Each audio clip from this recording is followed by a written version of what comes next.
we need to consider one of the most complicated and unsolved problems of sustainable development: how we're going to feed ourselves.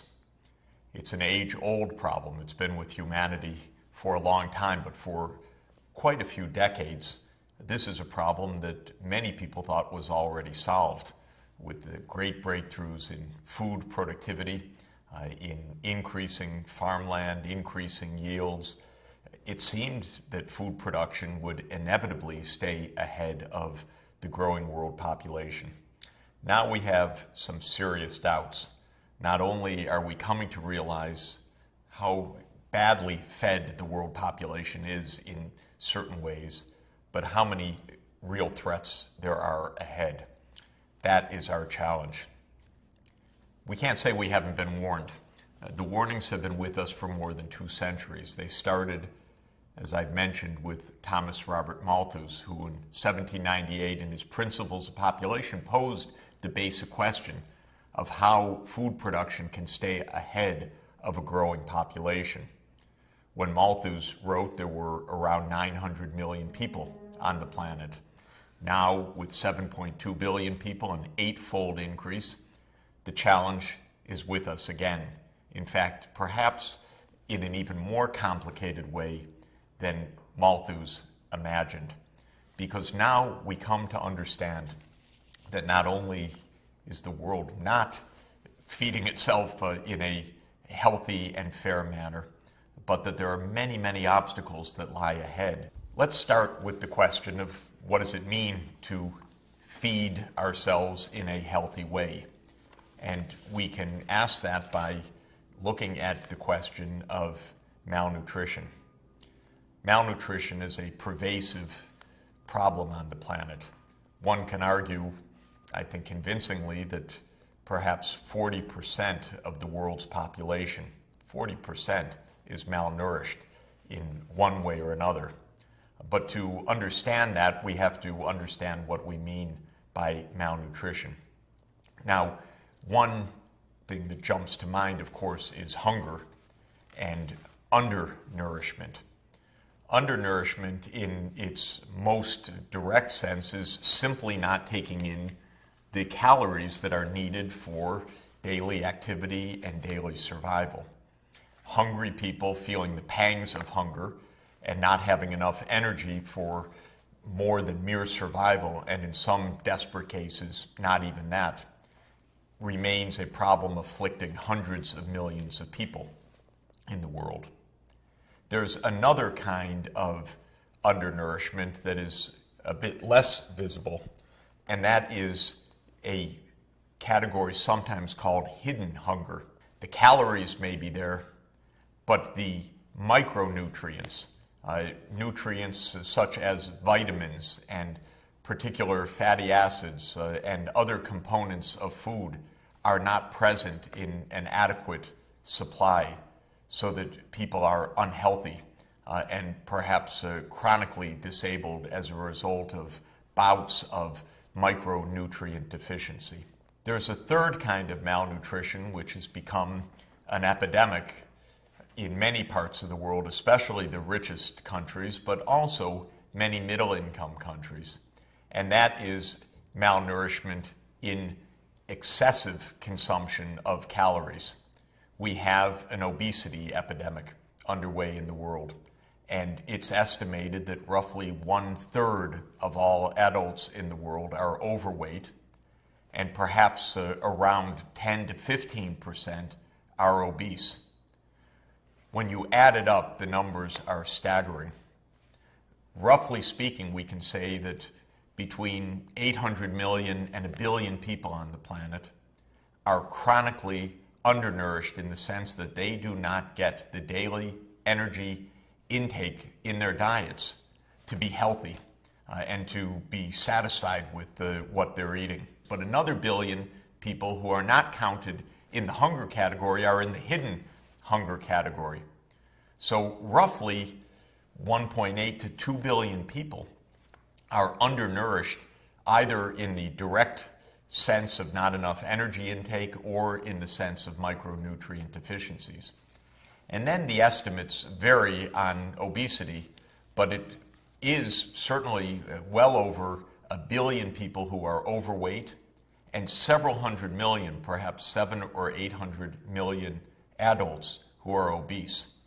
You add it up, it's plausible to think that around 2.8 billion people on a planet of 7.2 billion people are malnourished, about 40% of the population. We have a food crisis. It varies in different parts of the world. Sometimes it's hidden, sometimes it's the wrong kinds of food, sometimes it's simply not enough food. But any serious focus on a sustainable and secure food supply for the world has to view the crisis in all its dimensions, from those who lack the basic caloric intake to those who, in great unhappiness, often are suffering from obesity and from all of the massive ill effects that come from that. Let's have a look at where these problems are distributed. Undernourishment is concentrated in tropical Africa and in South Asia.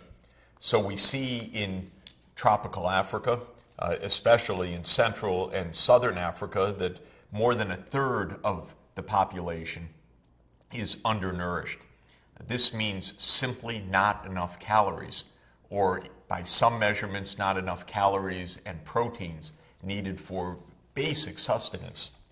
And in South Asia, we see that the proportions chronically undernourished are between 1/5, 20%, and 1/3, around 33%. Serious levels of undernutrition, and fortunately in the rest of the world, lower levels than that. In the high-income countries, very little undernutrition in that sense, though massive problems of malnourishment when one considers the problems at the other end of the spectrum.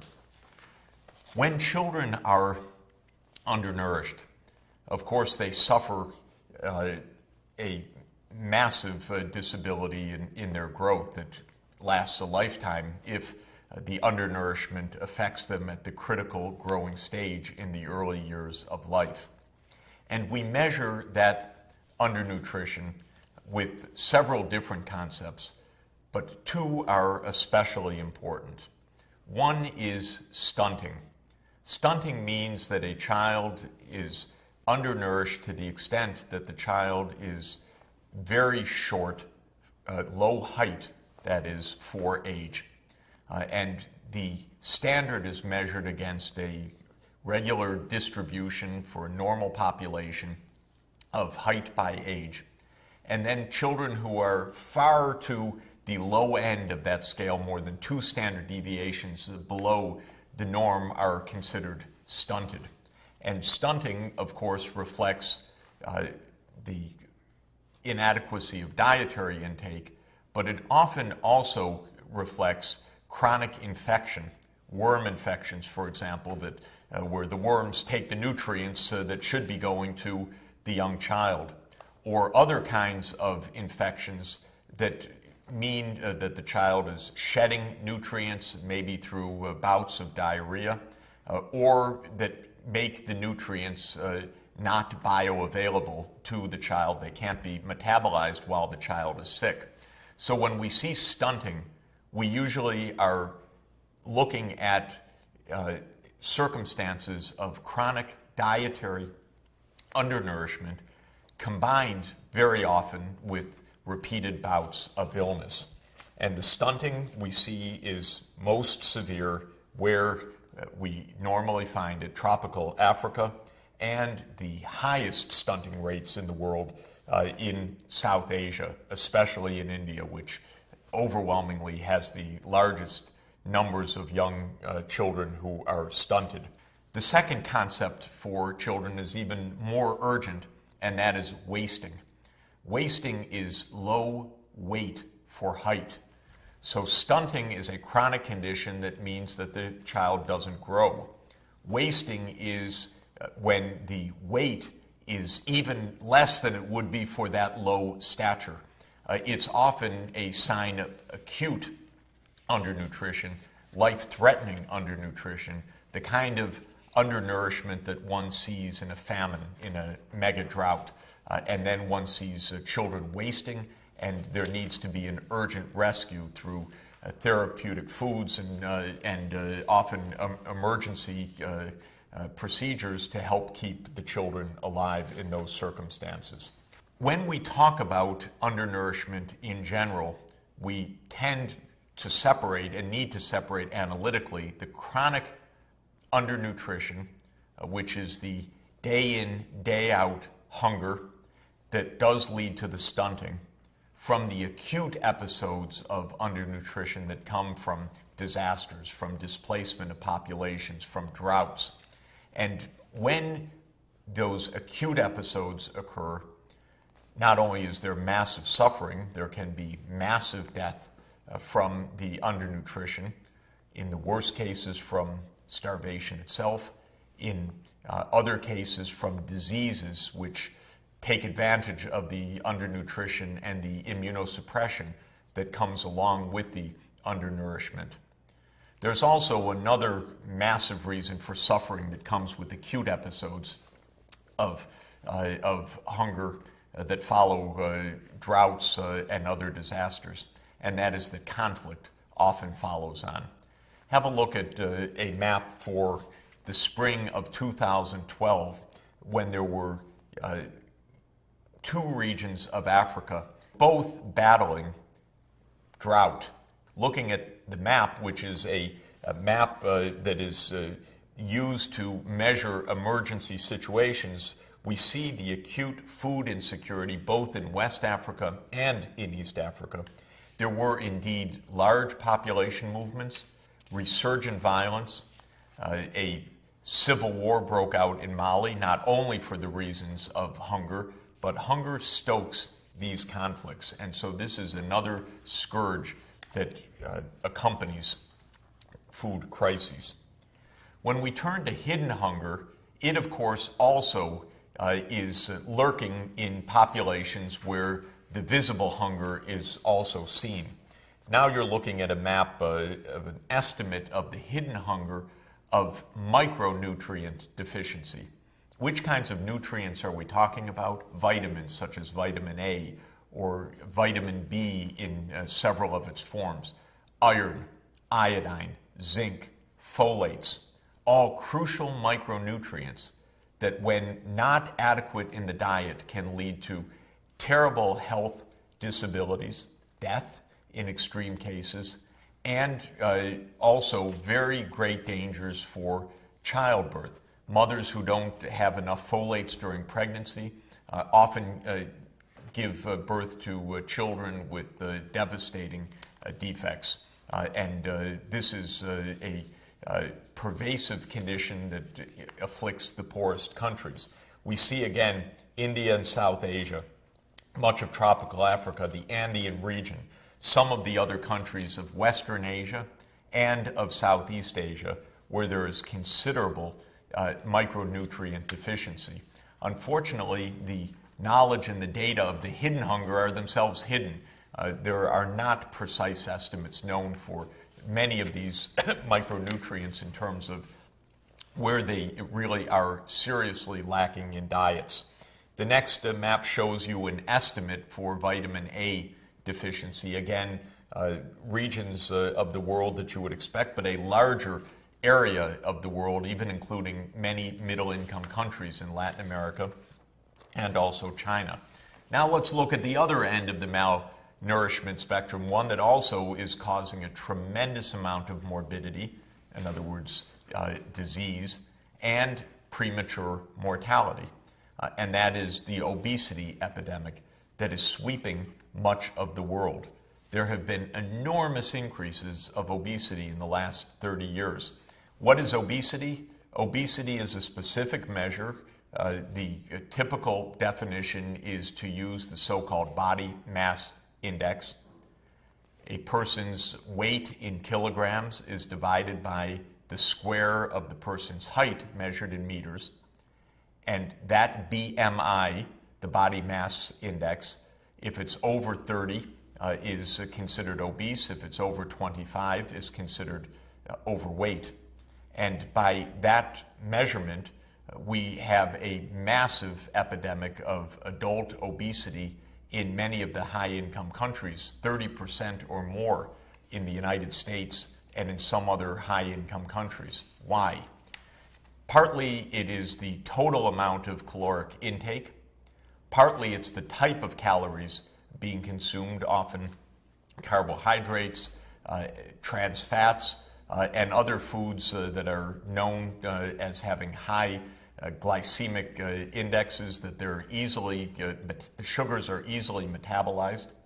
Part of it is the relative inactivity in our new urbanized environment where people sit, maybe watching television for hours at a time. A combination of too many calories, the wrong kinds of calories, and physical inactivity. What to do? A starting point is to combine the food growing challenges with the nutritional science. What should be grown? What should people eat? And here, breakthroughs in nutrition science are giving us better indicators. One of the leaders of modern nutrition and rethinking what is wrong with our diet is Professor Walter Willett, chairman of nutrition at Harvard University. And he has proposed the right kind of food pyramid, as it's called, shown here, which depicts the kinds of foods and the relative frequency and amounts of those foods that should be eaten. And just to indicate very briefly what the findings of modern nutrition are, because they're important, it tells us that our diets, as they evolved with the fast foods of the high-income countries, have become very imbalanced, a source of this pandemic of obesity and overeating. And what is needed is diets that are rich in vegetables, in fruits, in vegetable oils, so-called unsaturated fats, which are healthy, as opposed to the animal fats and the industrial fats, the so-called trans fats, which can be very dangerous for health. And when grains are eaten, they should be eaten as whole grains. And so the dietary mix is quite different from the diet of the high-income world, which is heavily concentrated in the wrong kinds of fats, in refined grains rather than in whole grains, and in a very heavy meat-based diet, which has its own great difficulties for health, especially a large amount of beef eating. I mention this because it's going to have a big consequence when we discuss what kind of agriculture system should be consistent with the kind of diet that is healthy for people. Of course, this kind of food pyramid, viewed from the perspective of the poorest countries, is a dream. How can we get from where we are, not even enough calories in the day, to this kind of balanced diet that can be healthy and provide not only the macro caloric intake and proteins, but also the micronutrients and the balance of different food components conducive to health. The world is in increasing stress when it comes to the food system. More mouths to feed, a rising demand for meat products, which amplifies the demand for the grains to feed the animals that are being consumed in larger number, all combined with environmental threats that are undermining the stability of the food production itself in many parts of the world. We've already gotten a taste of it, if I could put it that way, in rising food prices that are a major challenge for poor people in the world. If you look at this graph of food prices since the late 1970s, you see that for all of the major grains, the staple grains, maize, rice, wheat, and soybeans, prices were falling from the 70s until the end of the 20th century. But since the beginning of the 21st century, the price of food has been rising and rising sharply. For wealthy people, this is an inconvenience, a discomfort. For poor people whose diets consume a much larger part of the family income, this is more than just an annoyance or a hindrance. It is a profound threat to their well-being. We see Engel's law in operation here. The idea that for poor people, the food consumption occupies a much larger share of the total household income, and therefore rises in food prices can be very devastating for households that buy their food from the marketplace. So here we have it, 40% of the world still not properly nourished, and a food supply under threat, yet facing rising demands from growing populations and from parts of the world with higher incomes putting even more intensive demands on the food supply. Huge puzzles. What can we do about it? We have to look closely now at how food is grown, where it's grown, what the threats are, what can be done about it.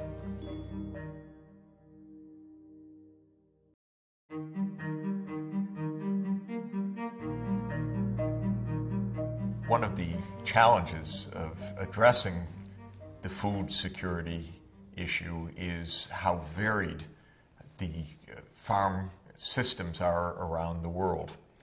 This isn't surprising. The world itself is incredibly varied in what's grown, where, how, climate, soils, topography, biodiversity, all have an enormous effect in shaping farm systems. And because of that, there is certainly no single answer to how farms can become more productive, for example, or how local populations can become healthier in what they eat. Different places grow different foods, they eat different foods, they face different climatic and agronomic challenges, and part of our proper problem solving, our diagnostics and our solutions for the issues of a sustainable food supply depend on us understanding in detail how these farm systems differ around the world. Well, to do that, let's take a look at the world in the big picture to get a very macro sense of how farm systems are shaped and how they differ in different places in the world. Consider the land area of Earth in its entirety. There are about 130 million square kilometers of land on Earth, and of that, a remarkably large proportion are already taken by humanity for human needs. Agriculture, meaning both farmland, arable land used to grow crops, and meadows and pasture lands, grasslands, used to feed animals, constitute together around 50 million square kilometers, or roughly 40%, a little under 40% of the world's total land area. This by itself is rather astounding. One species of the millions on the planet has requisitioned land for us to feed us. And when we discuss the declines of biodiversity, the first thing to keep in mind is how much of the output of food on the planet, how much of the photosynthesis on the planet is taken for human need, and how much that leaves the rest of the biosphere behind and threatened by this human grab for the planet's primary production of food. So 50 million square kilometers used for arable and pasture land, roughly of that 14 million for arable, that's for croplands, and roughly 34 million square kilometers for meadows and pasture lands. So the farmland itself accounts for a little over 10% of the world's land area. Pastures, much bigger, around a quarter of the total land area on the planet, in grassland regions used to graze animals. Another 39 million or so square kilometers is for forests. Many of those forests are managed forests, plantations for pulp and paper, for example, for timber, for logging. Some of those forests are not managed, the vast boreal forests in the high latitudes, as an example. The forests in total account for another 30% or so of the Earth's land area. The remainder is another roughly 30%. It's another 41 million square kilometers. A lot of that is desert. A lot of that is uninhabitable. A few percent of the world's land areas in our cities where half the world's population live, but we're so densely settled in the cities that the cities themselves, the urban extent, only accounts for a few percent of the 130 million square kilometers. Most remains either in the form of agricultural land, forest land, or deserts and uninhabitable land areas. You're looking at a map now of where the agricultural land is, both the cropland and the grazing land. And the colors here are showing you places where the cropland is very concentrated. Not every place where land is used to grow crops, but places where a very high proportion of the land in that area is actually arable or cropland. That's the green shaded areas. It's the Midwest of the United States. It's parts of Western, Central, and Eastern Europe. It's much of China and India. In Africa and in South America, you see land that is mixed in grazing land and in cropland. The drier areas tend to be places where food crops can't be grown with high productivity. If the rains fall below a certain amount during the rainy season, then crops can't grow at all. And to the extent that people live in those environments, that they're not desert, but rather are arid but not extreme hyper-arid regions, they are places that are used for grazing animals. So livestock production tends to be in the drier areas. Nomadic populations who are pastoralists full-time for their livelihoods, often with no crops at all, are living in places just on the margins of the desert. In Africa, you see these grazing land areas just south of the Sahara Desert in the top half of the African continent, and then around the Kalahari Desert in the southern part. The forests are shown in the next graph, and there are two major forest areas to keep in mind. First is the forest areas around the equatorial belt. These are the rainforests. The Earth's climate is, of course, providing most solar radiation at the equator. It's the warmest at the equator. The land is heated. Air masses rise and provide continuous rainfall, or heavy rainfall, I should say, in the equatorial regions of the world.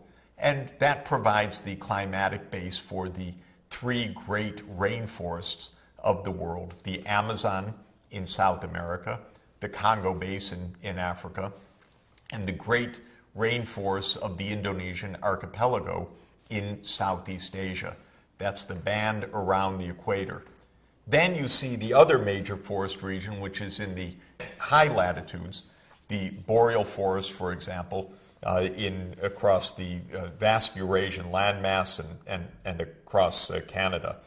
Many of these forests are being threatened especially today the rainforests, because these are all areas where populations are encroaching for a variety of reasons, either to clear the rainforest to make way for pasture land and for cropland, or poor people encroaching on the forest for fuel wood and for other goods and services that they can procure from the forest, but sometimes in such great numbers that they are deforesting in an unsustainable way.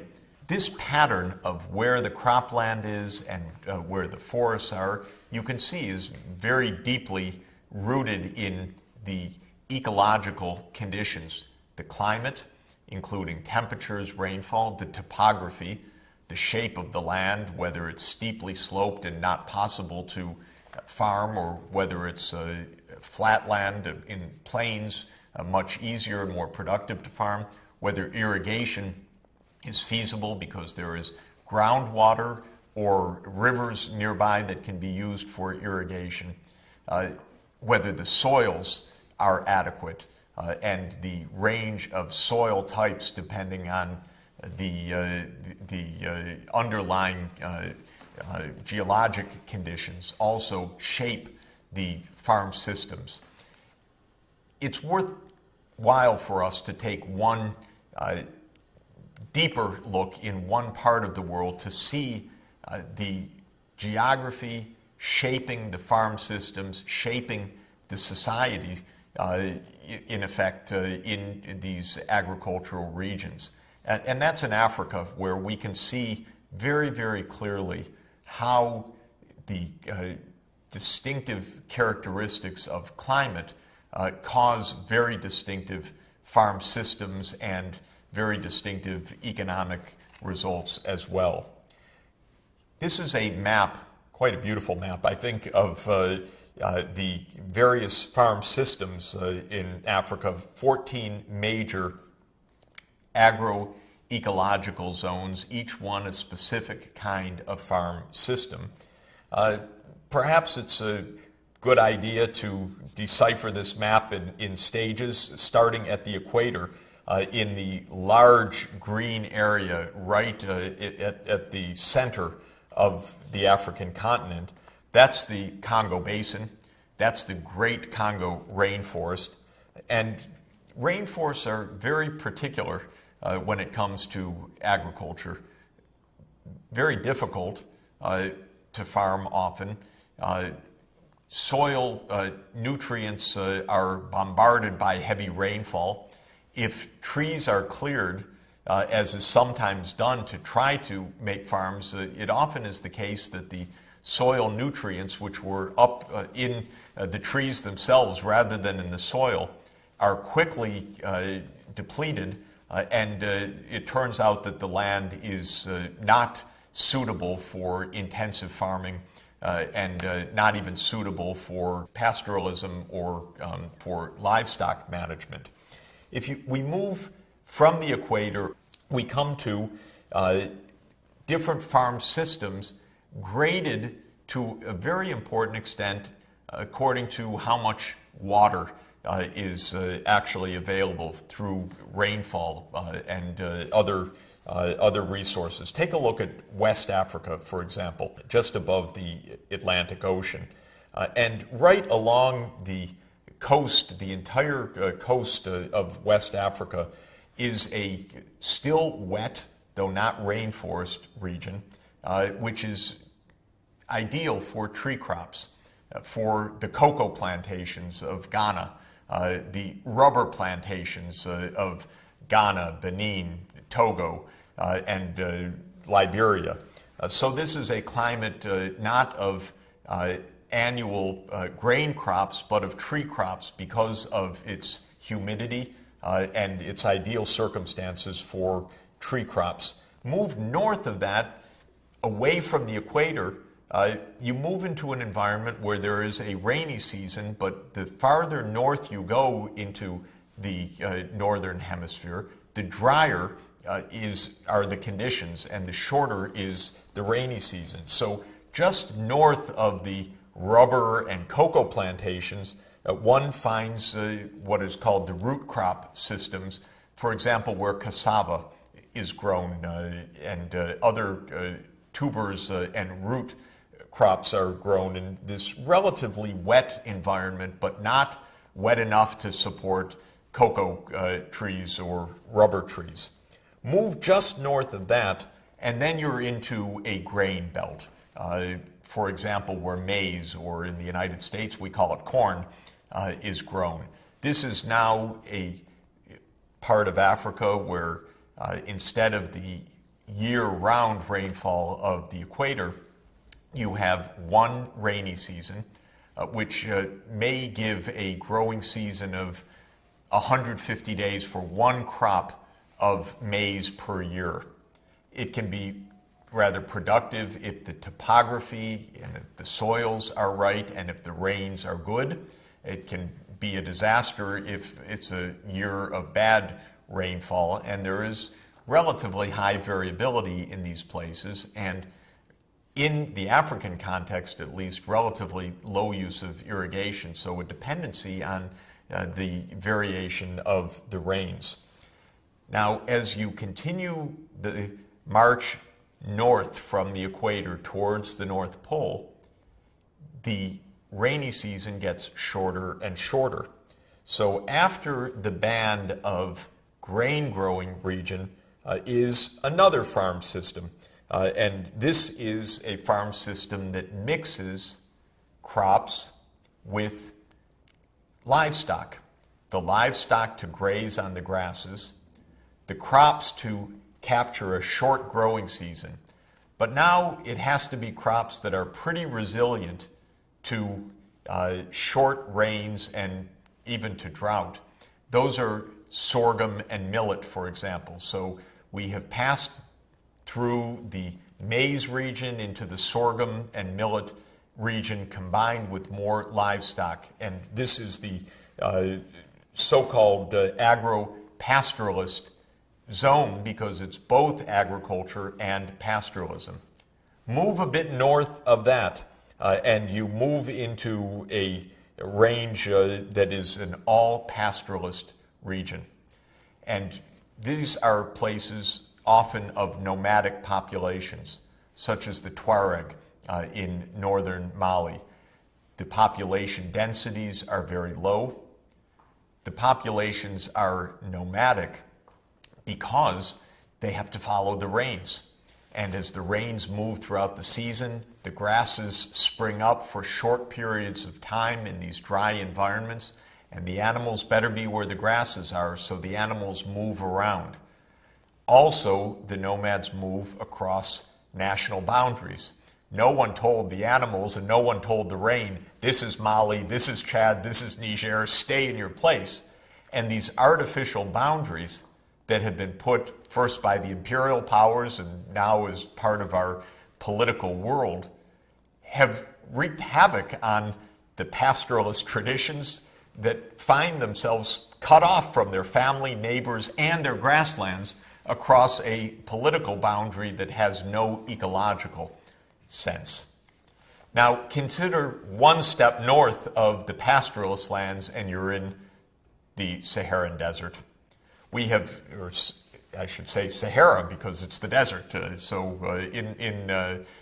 fact, you've entered the desert and we have seen the graded transition by latitude band from a rainforest to a tree crop region to a root and tuber crop region to a grain region to a agro-pastoralist region to a pastoralist region and then to the desert.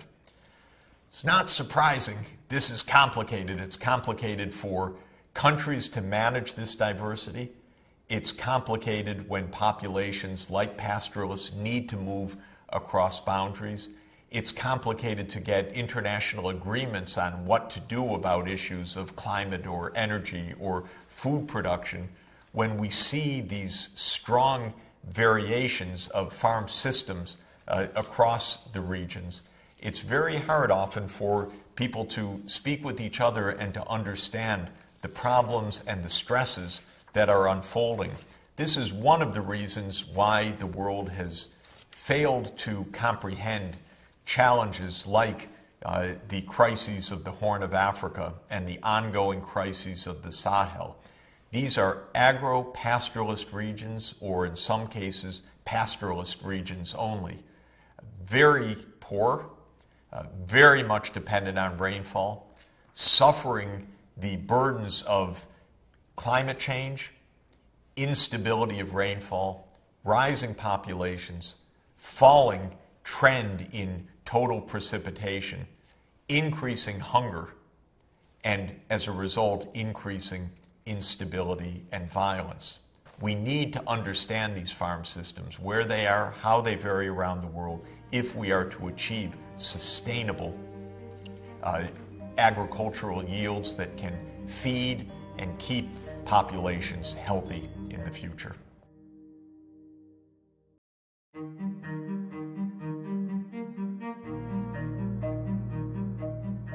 So we have a problem.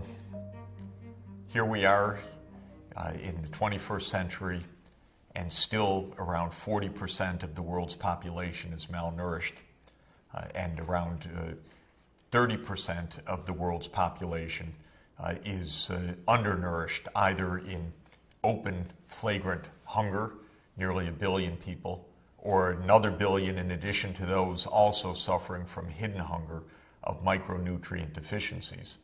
Farm systems everywhere are already under stress, unable to provide the healthy diets and nutrition in an economical way to meet the needs of the world's population. But there are some big challenges ahead that are going to make all of these problems even tougher than they are now. The most direct of these challenges is the fact that the world's population continues to grow, and continues to grow relatively rapidly, even if not in percentage terms, in absolute terms. Every year, another 75 to 80 million people added to the world population. By 2025, we'll reach 8 billion people. By the early 2040s, 9 billion people. And on the current medium forecast of the United Nations we've seen, almost 11 billion people by 2100. At the same time that we'll be grappling with the challenge of feeding more and more people, the current food supply, which is already putting so much stress on the world's environment, is also going to be stressed by another couple of features. One is that for those parts of the world getting richer, the tendency, and we hope that it's a large part of the world, I should quickly emphasize, the tendency will be to add more meat to the diet, even too much meat for human health and well-being. But as meat is added to the diet, that is a kind of amplifier of the demand for grain production, because for animals like cows and pigs, which give us our beef and pork, for every kilogram of beef that we consume, there have been around 10, and in some farm systems up to 15 kilograms of feed grain consumed by the cow to produce the 1 kilogram of beef. So there's a huge amplifier as diets shift to meat in terms of the underlying demand for feed grains on the planet, and therefore for the total demand on the agricultural system. There's a second major reason, however, in addition to that stress, and that is environmental change is going to make it harder and harder to grow food in many places in the world. So much so that we can't really know in detail, but we have major cause for worry. I'd like to discuss those environmental challenges to the food supply, to the prospects for the increased food production that will be needed to feed a growing world population. These environmental threats, the risks, come in many shapes and forms. Start with climate change, the biggest of all. As the climate changes under the force of human emissions of greenhouse gases, we know that the changes in the climate are complex and for many parts of the world, at least, highly adverse for food production. Of course, the dominant form of climate change is warming. Warming of the planet that is already nearly 1 degree centigrade above the pre-industrial average temperature, but could, on our current trajectory, reach several degrees centigrade warmer than the pre-industrial Earth. Higher temperatures in general are going to be harmful for food production, but especially in the warmer regions of the world, and that means, ironically, especially in the poorest parts of the world. Crops face many kinds of temperature stresses. At high temperatures, crops may not develop at all. Seeds may become infertile. At higher temperatures, plant respiration means a net reduction of yields of farm crops. Higher temperatures mean faster evaporation of water in the soils and more transpiration of water through the stomata of the leaves of plants. Combining those two factors, the ecologists call that evapotranspiration, but it means that moisture and water on the earth returns to the atmosphere as water vapor at a faster rate, threatening the plants with the inadequate amount of water supply. So climate change threatens the soil moistures, threatens the productivity of crops as a result. Climate change, of course, means more than warming, we know. It means changes in precipitation patterns. Many parts of the world will become drier, and many dry parts of the world will find it extraordinarily difficult, perhaps impossible, to grow a crop. If the general principle that the dry places will tend to get drier and the wet places tend to get wetter is valid as a very rough summary of the effects of human-induced climate change, we can see the trouble ahead, because places that are on the margin of crop growing right now may find themselves pushed right over the edge, where the growing seasons are too short, the rainfall too small, the precipitation too erratic to be able to support farming in places where there are large numbers of people right now. We know that climate change also means rising sea levels. It means that places that are farmed right now in lowland areas near the coasts will be threatened. Places like Bangladesh, which are built on the deltas of the great rivers, the Brahmaputra and the Ganges, can be completely inundated. And not only will sea level rise essentially force a major loss of cropland in such areas, but it will also mean many more floods and storm surges of the kind that New York City felt when it was hit by Superstorm Sandy in the fall of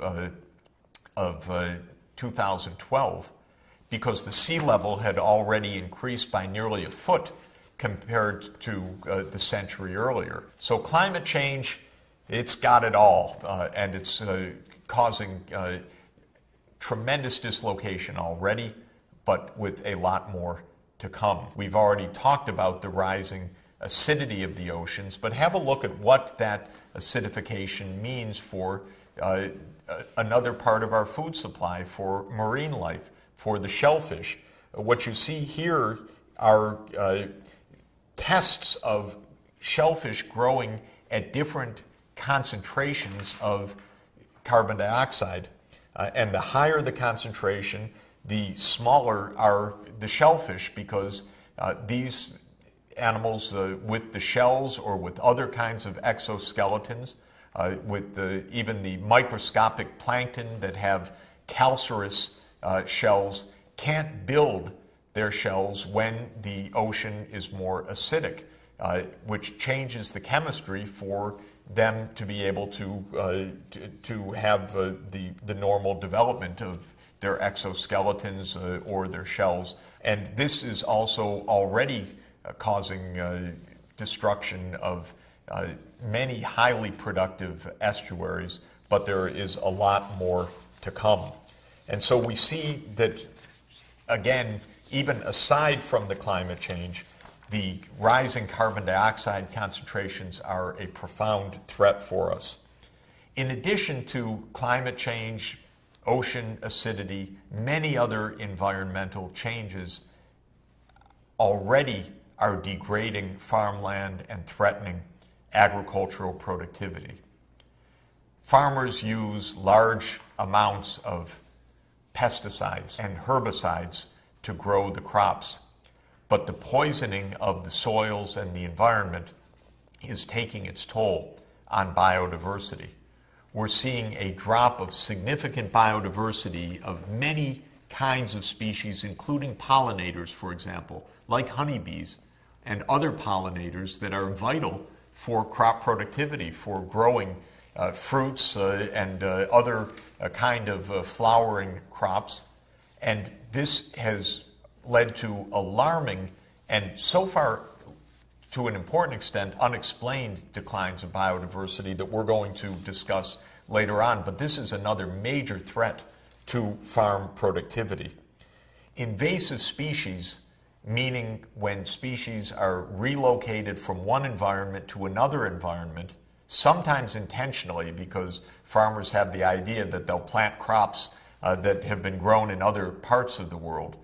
But when species are moved to new environments, perhaps not having the predators or the rest of the ecosystem that holds them in check, there can be wild spread of weeds, super weeds in new environments, or rodents or other kinds of pests and pathogens that overtake farms. We're seeing a lot of new pathogens emerging in many places, threatening major crops. And we know throughout human history that potato blight and other pathogens can devastate crops and devastate populations. Farmland depends on water, of course, rain-fed and irrigation. And irrigation is the farm system of choice for farmers when they can afford it, because it offers the chance of water control and multi-cropping years. In other words, rather than just one season depending on the rains, in warm climates there can be 2 or 3 growing seasons, doubling or even tripling the amount of production coming from a hectare of arable land.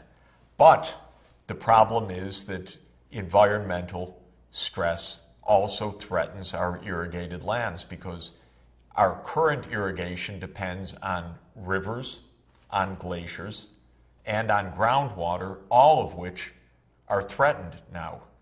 Glaciers are retreating.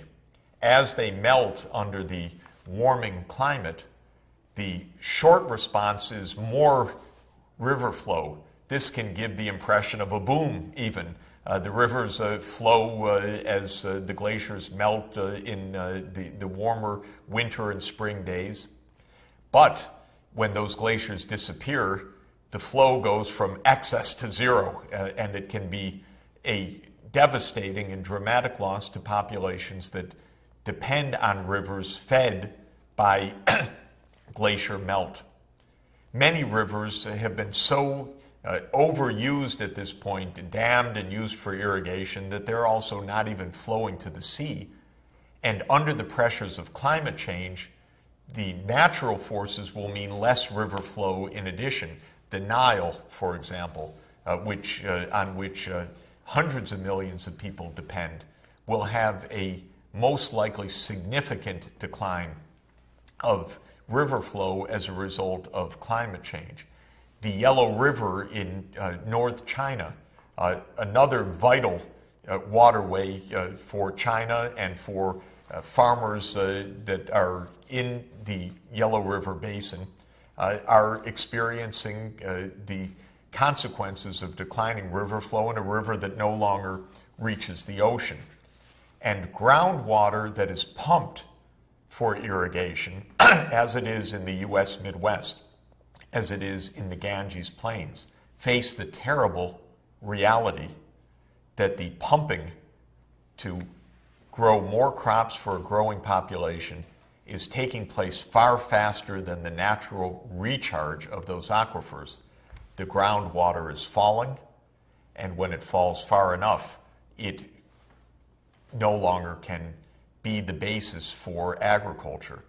So the environmental threats ahead of depleted fresh water supplies, whether from the glaciers, the reduced river flow, or the depletion of groundwater, is another extraordinarily serious menace that threatens farming in many parts of the world. Under the pressures of intensive agriculture, often when farms have encroached on forest lands or in topography not really suitable for farms, the result is also rapid land degradation, soil loss, depletion of soil nutrients, and often after new areas are cleared for farmland or pasture land, say in the Amazon, they're abandoned a few years later because they were never suitable. But the consequences are very high. There's been deforestation, loss of habitat, emission of carbon dioxide into the atmosphere. People have depended on a short-term burst of farm productivity, and then that farm productivity quickly diminishes and then disappears, and the farm is abandoned. All of this emphasizes the fact that farm systems, more than any other human activity, are dependent on the climate we know, on the hydrologic patterns we know, on the ocean chemistry we know, all of which are under enormous human change. The Anthropocene is creating a new world, and it will be a dangerous one. Of course, there are possibilities for adaptation. Of course, there are possibilities for more efficient resource use. But the inertia of the way we do things now and the instability that results when we have the collision of nature and our current systems, not leading to problem solving, but leading to crises and conflict, need to make us sit up and realize how big the challenge will be. It was hard enough feeding a planet, a challenge we haven't even accomplished with our current population and our current technologies and our current environment. But now when we consider the rising populations and the growing environmental stresses, we realize how big the challenges are that lie ahead.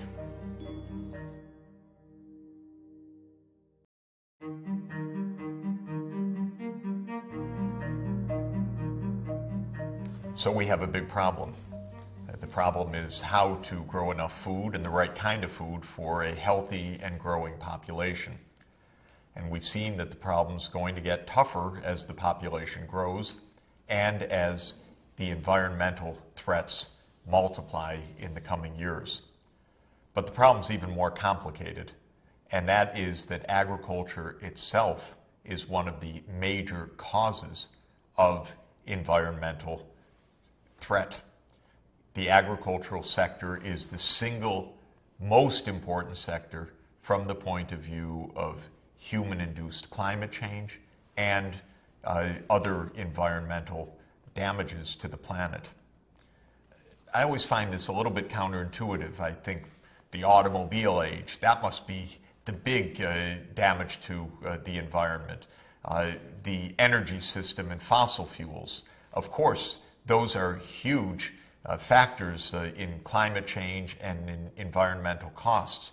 But if we look at a particular sector of the economy, we come back to the original one, to food production itself, and to agriculture more generally as the key human activity that puts the most pressures on the planet.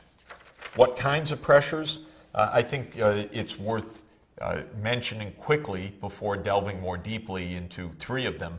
the range of pressures that the agricultural system and farm practices put on the planet.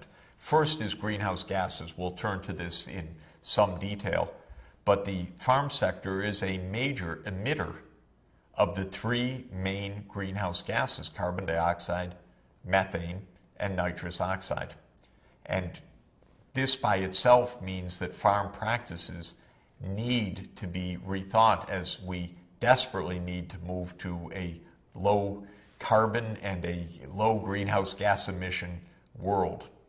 The second major impact is through something very rarely discussed in the public, but of increasing concern among specialists, and that is on the nitrogen cycle. There's a natural nitrogen cycle. Our atmosphere is 79% nitrogen in the form of N2. That kind of nitrogen is inert, odorless, without taste, and not very useful actually for us. But nitrogen in its reactive forms of nitrates and nitrites and ammonia and ammonium ion and its other reactive forms is absolutely vital for us and for all the rest of living species because nitrogen's the backbone of amino acids and of proteins. It's absolutely core to our metabolism and to every aspect of our lives, including the ability to grow food. It's for that reason we put a lot of nitrogen on the soil in the form of nitrogen-based fertilizers to help feed the nutrients to our crops so that our crops feed us. But the damage of that human intervention into a natural nitrogen cycle is enormous. We'll look at that in just a moment. A third major way that the farm system impacts on the planet is the destruction of habitat for other species. Not entirely surprising when we consider that 40% of the total land area of the planet is agricultural land, whether the arable land or the meadows and pasture lands. Humanity's already grabbed so much of the land area for us, but it's grabbing more, especially in the form of deforestation. And the rainforests that are at risk right now are places of incredible and irreplaceable biodiversity.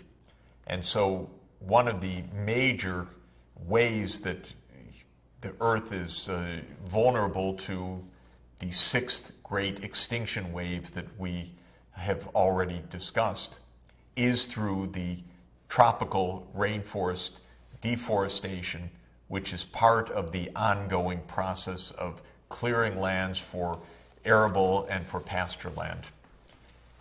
There are many other ways which I've mentioned where the environment is at threat from farming activity. The pesticides, the herbicides, the other chemicals that are used in farm production are a major threat to biodiversity, and especially the massive amounts of water that are used. Around 70% of the total human use of fresh water goes through agriculture, with only 10% going through household use and the remaining 20% or so for industrial processes. Agriculture is a voracious user of water, and that water itself is under threat. So for all of these reasons, the agriculture sector is a key driver of anthropogenic environmental loss. And we're going to need to change technologies and processes and patterns of land use to make the food system compatible with a sustainable planet. Let's have a look at the first of those three drivers that I discussed: climate change, nitrogen cycle, and land use, where I want to look more deeply at the role of agriculture.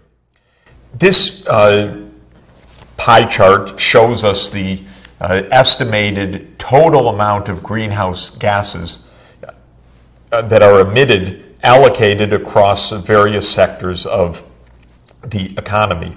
The power sector, for example, through the burning of coal, oil, and gas, is responsible for a massive amount of CO2 emissions and for an estimated 24%, roughly a quarter, of the total greenhouse gas emissions. The transport sector, the internal combustion engine in the cars and in the trucks, is responsible for an estimated 14% of total emissions. Industrial processes, for example, steel production or petrochemical production, another 1/7 or 14% of total greenhouse gas emissions. The non-energy sphere is responsible for around 1/3 of the total greenhouse gas emissions. That is CO2 emissions, methane, nitrous oxide, and chemical pollutants from specific chemicals like hydrofluorocarbons that are not the emissions from the combustion of fossil fuels. Within that category, agriculture plays a huge role. Of course, agriculture emits greenhouse gases in the transport sector, in tractors, and in transport of food. It emits greenhouse gases in the industrial sector for the production of chemical fertilizers. But there's a massive amount of greenhouse gas emissions that is not directly from fossil fuels at all. This includes, for example, the emissions that come from clearing forests. As the trees are chopped down, as they're burned, as they decay, CO2 that was sequestered in the forests are emitted into the atmosphere. And several billion tons every year of CO2 come from deforestation. Agriculture also is a major source, as I've mentioned earlier, of the second and third ranking greenhouse gases. Methane, CH4, is emitted in certain crop production such as paddy rice, and it's also emitted through livestock, through the ruminants who through the natural processes of their digestion give rise to quite a lot of methane emissions, both from the front and the back of the animals, I should mention. And this also contributes to the increasing concentration of methane in the atmosphere, a very powerful greenhouse gas. Nitrous oxide, N2O, is also emitted from agriculture. It is one of the ways that nitrogen-based fertilizers degrade. Instead of being taken up by the plants, they volatilize, go into the atmosphere, they go into the water supply, and one of the parts of the nitrogen cycle is from the livestock and from the fertilizer use into increased emissions of nitrous oxide. And this also adds to the total amount of greenhouse gases that agriculture contributes to the overall process. When you look at it, more than 1/3 of total emissions are due to land use change such as deforestation and the direct emissions of greenhouse gases from agricultural production. It's astounding. Roughly 1/3 of total greenhouse gases directly come from the agriculture sector. And there are bits and pieces more through the fertilizer manufacturing and through the direct expenditure of fossil fuel-based energy as inputs to agriculture on top of that 1/3. So we see that indeed the agriculture sector is a major contributor to greenhouse gases and to climate change, as well as the first sector to lose from this. This is a terrible two-way problem that needs to be addressed through improved agricultural processes, as I'll be discussing shortly. Let me turn to the nitrogen cycle. the nitrogen cycle, vital for life, has been overtaken by humanity. Absolutely extraordinary.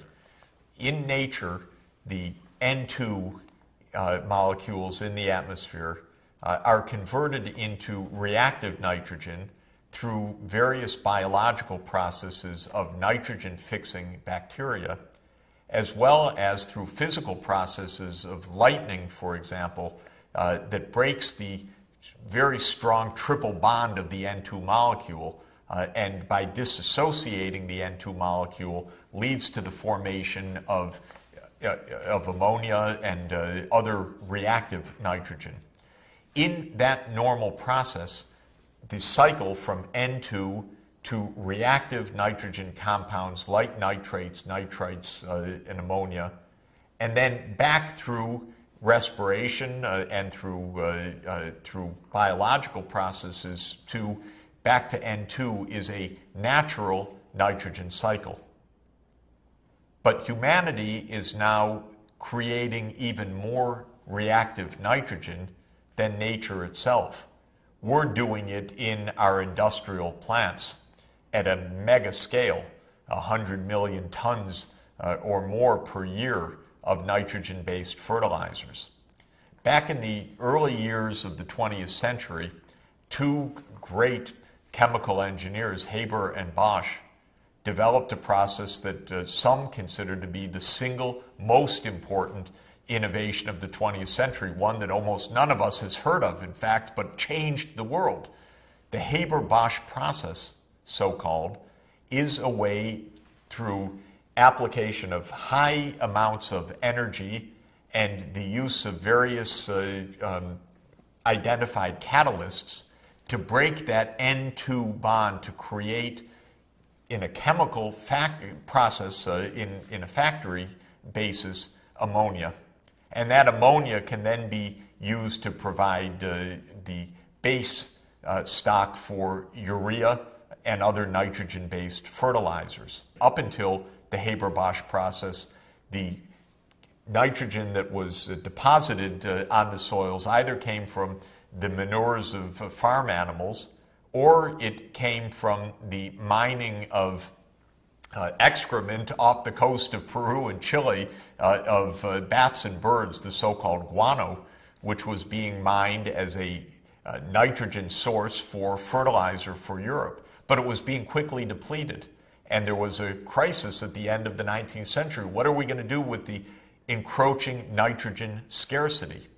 Along came Haber and Bosch, the Haber-Bosch process, nitrogen-based fertilizer, and what was then a world population of under 2 billion became, during the 20th century, a population of more than 3 times that, and now reaching 7.2 billion people. And it was the advent of nitrogen-based fertilizer, among other things, and including, of course, the high-yield seed varieties and other agronomic advances, that made it possible to produce enough food to support 7.2 billion people, even if, I must add, a large number of them, 3 billion, are not well nourished on that food supply. But with all that nitrogen now being converted from N2 into reactive nitrogen, we have a mega problem.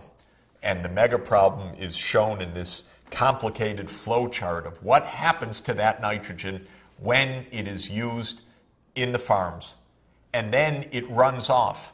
In some ways, it enters the water supply as nitrates, causing a danger to the water supply. Some of it runs into the rivers and the sea, and we've already seen how that leads to algal blooms and eutrophication. Some of it enters the atmosphere not as N2O, but as NO2, which causes smog in our cities. And so from the fertilizer deposit come a host of problems. There's addition to greenhouse gases. There is acidification of soils by the nitrogen that is put into the soils. There is the worsening water quality that comes from the nitrates and the nitrites running into the water supply. There is the damage to ecosystems of eutrophication of the estuaries. There is the fall of air quality as the NOxes, the NO2, NO3s, and other effects of the nitrogen enter the urban atmosphere to create smog, to create tropospheric ozone, and to create massive health hazards in our cities. So here is a dilemma that is a mega dilemma and hardly discussed in our day-to-day life. We need the nitrogen for our food production, and yet the consequences of the nitrogen on the physical environment in multiple ways, from climate change to eutrophication to urban smog to poisoning of our water supplies, is growing. This map comes from a study showing estuaries around the world suffering from eutrophication, from nitrogen and phosphorus-based fertilizers. A huge problem. These are the dead zones in our coastal areas, killing vital parts of the marine ecology. And the problem is growing, and it is likely to get worse unless we address how to use nitrogen in a more responsible way. Third area that I wanted to mention in depth is the forests. And just to point out that the forest loss that is occurring in all of the great rainforest regions, in the Amazon, in the Congo Basin, and in the Indonesian archipelago, have multiple drivers that differ across regions. In the Amazon, most of the loss of the rainforest has come through the clearing of the rainforest to make way for new pasture land and new farmland, or because of the building of infrastructure such as roads in the Amazon. In Southeast Asia, where there's also a large loss, the drivers are somewhat different. The drivers there are logging for tropical hardwoods in huge demand for China's booming economy, and also for clearing the rainforests to grow tree crop plantations, of which the fastest growing, taking over large areas in Indonesia and Malaysia, is palm oil. In Africa, there is yet another driver, and that is peasant smallholder agriculture. Not clearing especially for tropical logging or for tree plantations or even for large pasture land, but just the spread of smallholder farmers into the forest margin, and often a huge use of the forest and an unsustainable use for fuel wood and for charcoal. In the wealthier regions of the Amazon in Brazil and in Southeast Asia, the fuel wood problem is not as severe because there are alternative energy sources. But in the Congo Basin, for example, and in other forest areas of Africa where populations are very, very poor and where alternative fuel sources such as natural gas or electricity are not available, charcoal is used in such large amounts that that is a key driver of the deforestation and a key driver of the loss of habitat. Clearly, in each of these areas, in order to preserve habitat, protect biodiversity, reduce the greenhouse gas emission consequences of deforestation, actions are going to need to be introduced that are responsive to the particular challenges in those areas and the particular needs of the local populations. This will play an enormously important role in helping to reduce the rate of climate change, but also will be absolutely vital if we are to succeed in heading off the massive loss of biodiversity.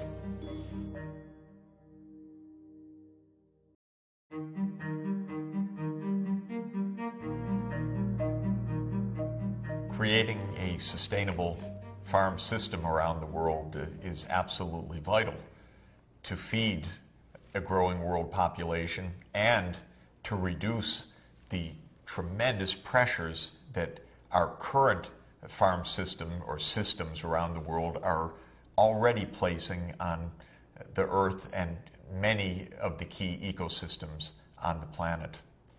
We can think about what will happen if we continue with business as usual and contrast that with what we really need to do, which is to reshape our own behavior with regard to food and to reshape the farm systems that produce food to create an alternative trajectory, a trajectory of sustainable development.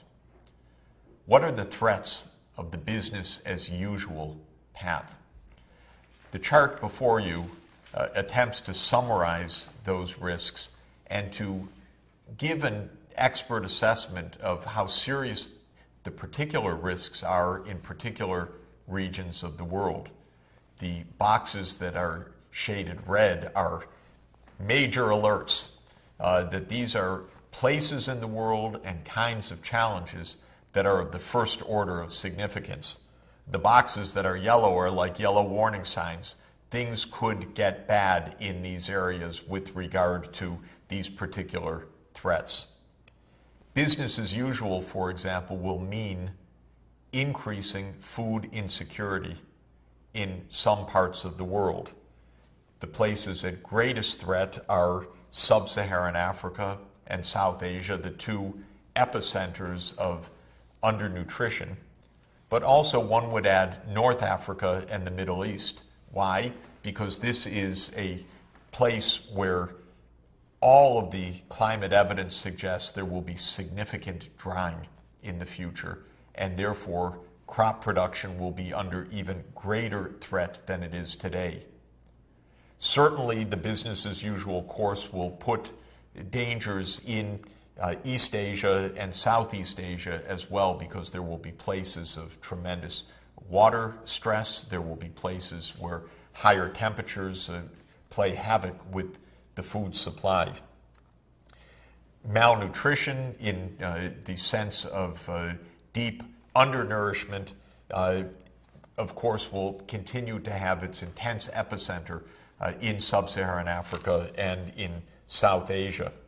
But the other kind of malnutrition, obesity, on a business as usual path is likely to worsen significantly in North America, in many parts of Latin America. It's already in epidemic proportions in Mexico, for example, in Europe, and with serious risks in Southeast Asia, in East Asia, and in India and in other parts of South Asia as well.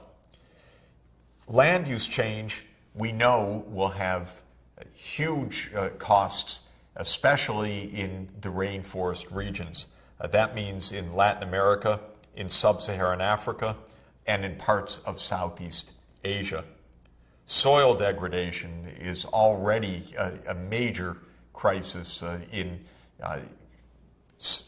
parts of sub-Saharan Africa and in many places in South and in East Asia, where the land has already eroded. The soils often have been swept away because of trying to grow crops on steep slopes, for example, or in places where the winds blow the topsoil away, as is occurring in many parts of China. We know that biodiversity loss is threatened pervasively. One can say that the threats are moderately or acutely high in every region of the world. One can think about losses in the rainforest regions. One can think about losses in the places likely to experience serious drying, such as the Mediterranean basin. One can think about losses of biodiversity in places where population growth is so rapid that encroachments on land are bound to threaten and profoundly imperil biodiversity, as is occurring in sub-Saharan Africa. The chart, in other words, by region, by risk, is filled. While there are a few regions that escape some of the risks, there are no regions that escape all of the risks. And today's poor regions are, of course, as is usual with poverty, at extreme peril because they're already living on the edge. There are already people living in fragile environments, for example, in tropical ecosystems, in dryland ecosystems. Part of their poverty has come from the fact that the natural environment is already fairly inhospitable, but with environmental change, what is now a difficult environment can be an impossible environment to support human life.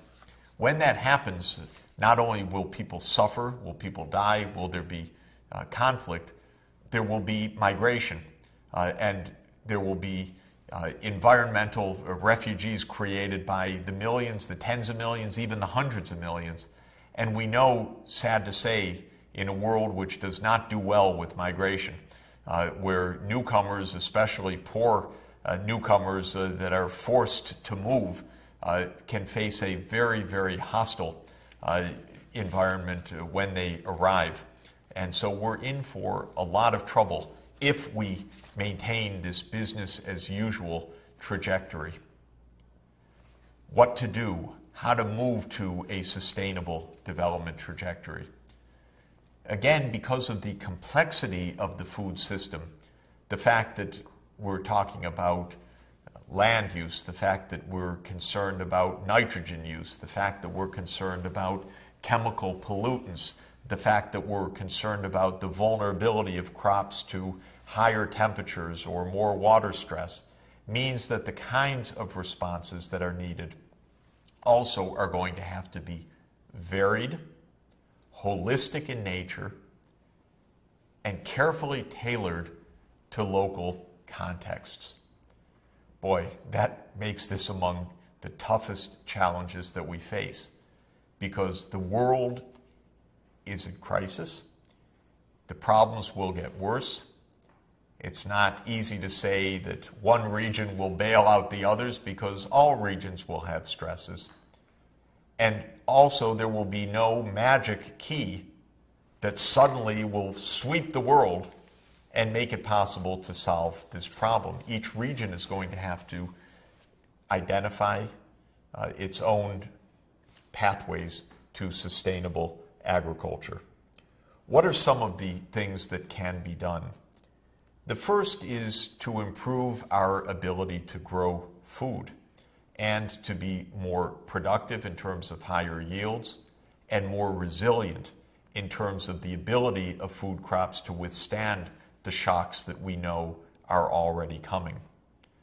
Just as Norman Borlaug and his colleagues MS Swaminathan and Minister Subramanian, that triumvirate, made possible the Indian Green Revolution and comparable events in other parts of the world where higher yields came because of the advent of high-yield varieties combined with fertilizer inputs and often with irrigation, we're going to need another green revolution of new crop varieties that are going to be especially propitious for the challenges that we face. For some regions, this will mean a special importance of drought-resistant varieties, because the frequency of serious droughts is likely to become much higher. We know that certain plants in nature have a high level of drought tolerance. The plant scientists now are attempting to identify those genes, and through various means, conventional plant breeding or the use of genetic modification, as it's called, create new crop varieties that also share the drought resistance. Partly, natural breeding has helped to develop new seed varieties that are better able to withstand bouts of low rainfall, in other words, dry spells during the growing season.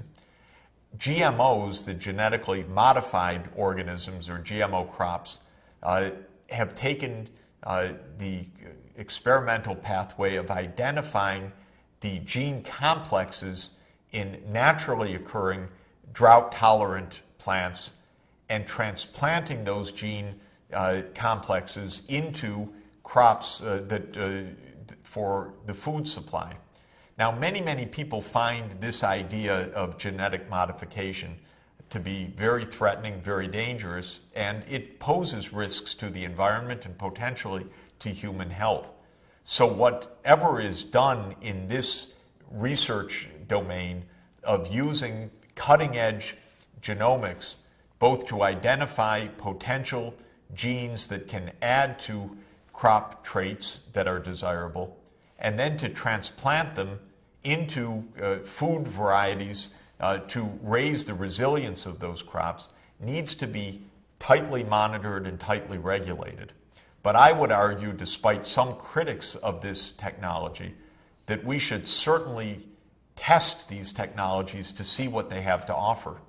They seem very promising, that by identifying genes for drought resistance or by identifying genes for saline tolerance, for saline soils, or for identifying genes, as shown in this picture, for the ability of rice to resist submergence, we can get major advances. What you're looking at in this picture is a transplanted gene from a species of rice that is able to tolerate being underwater for several days and still survive, to the kinds of rice that are normally grown in Bangladesh and India, in Pakistan and other parts of Asia, that don't have that submergence trait.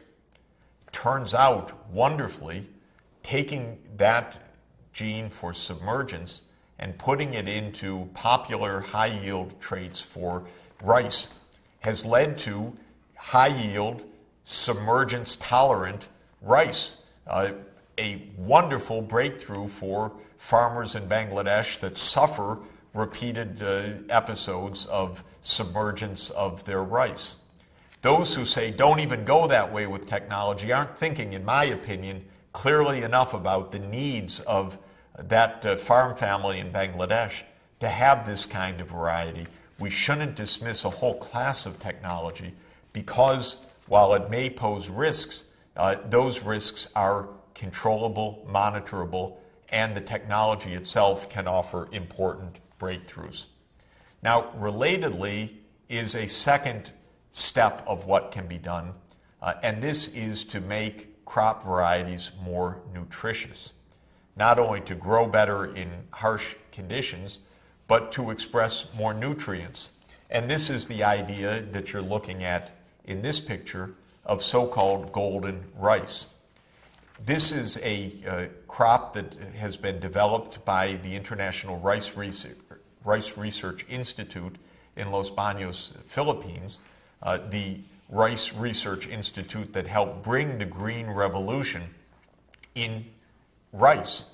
Now what scientists at IRRI are doing is to put in genes that express beta-carotene, a precursor for vitamin A, so that children who eat this rice, and you see how it's golden or looks more red, a little bit more like a carrot color, then have the vitamin A that they need for health.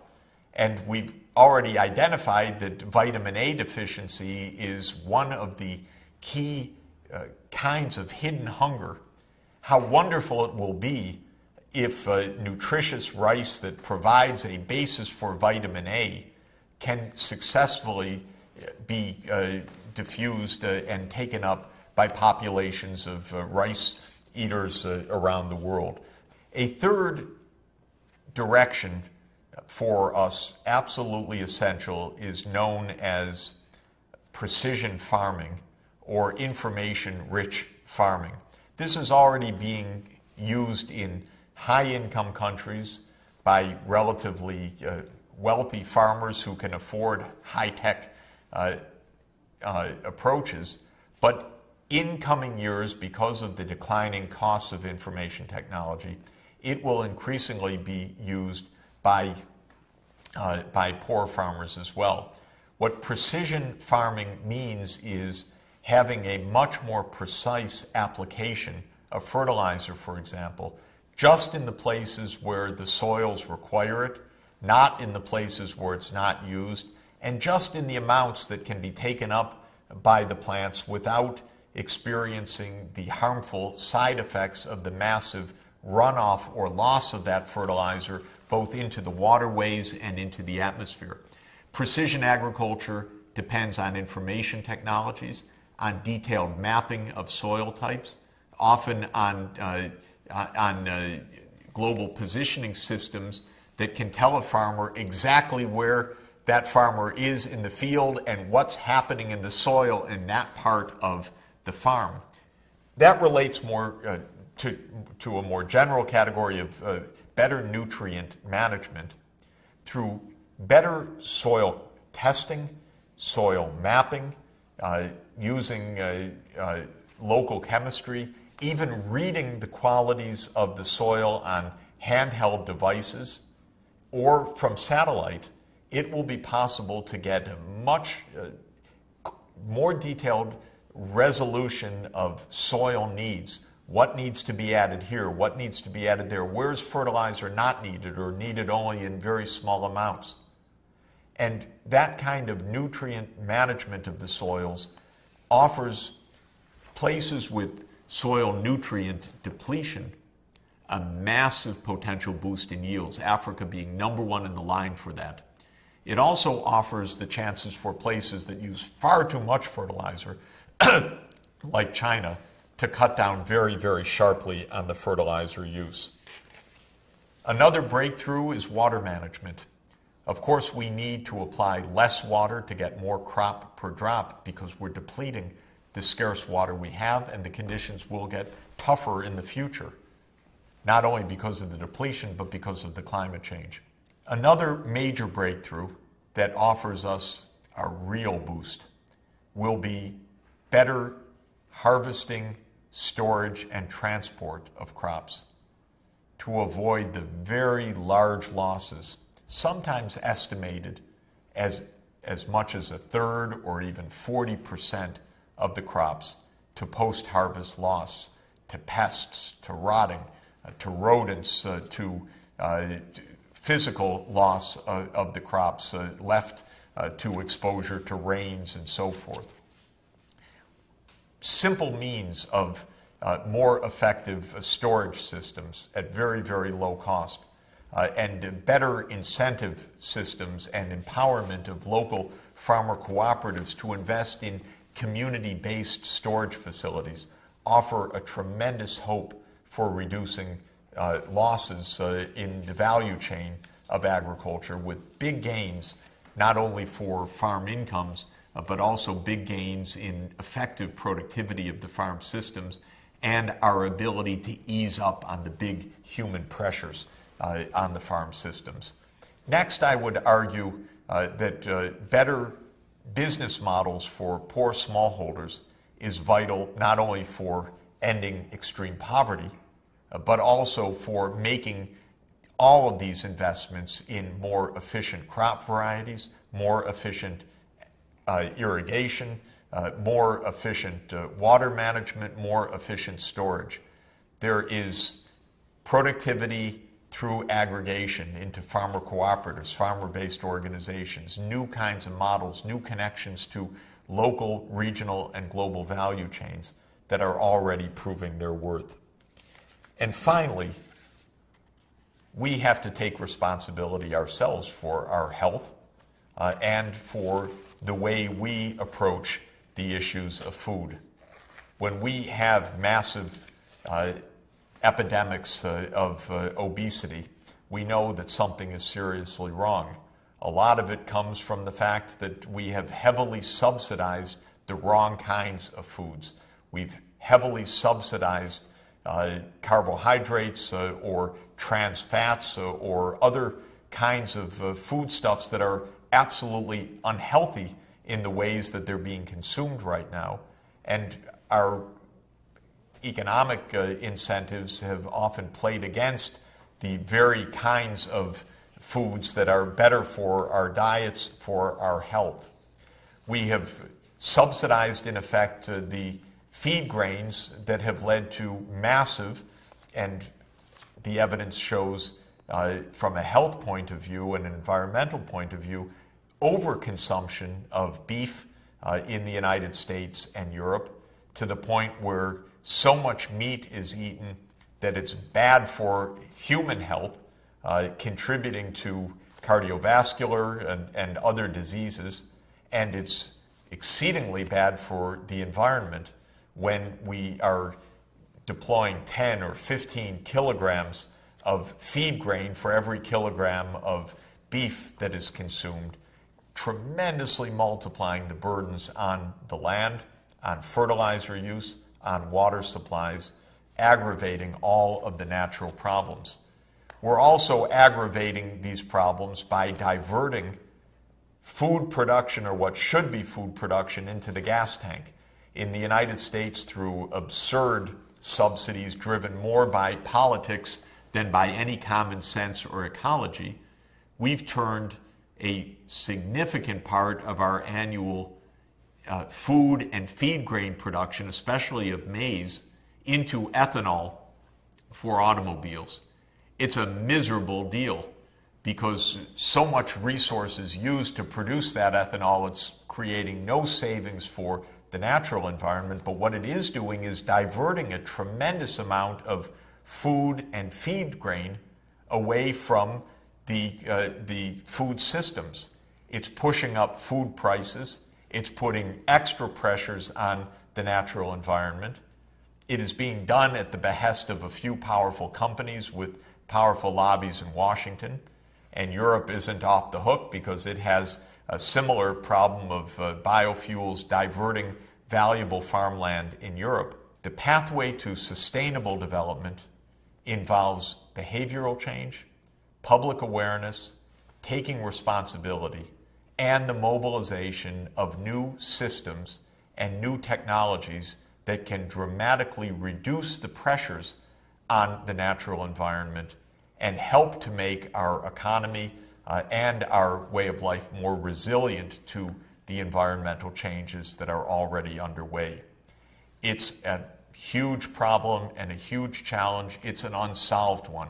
It's one of the areas that will require the most intensive kinds of problem solving at local levels all around the world during the period of the Sustainable Development Goals from 2015 to 2030, the years that lie ahead.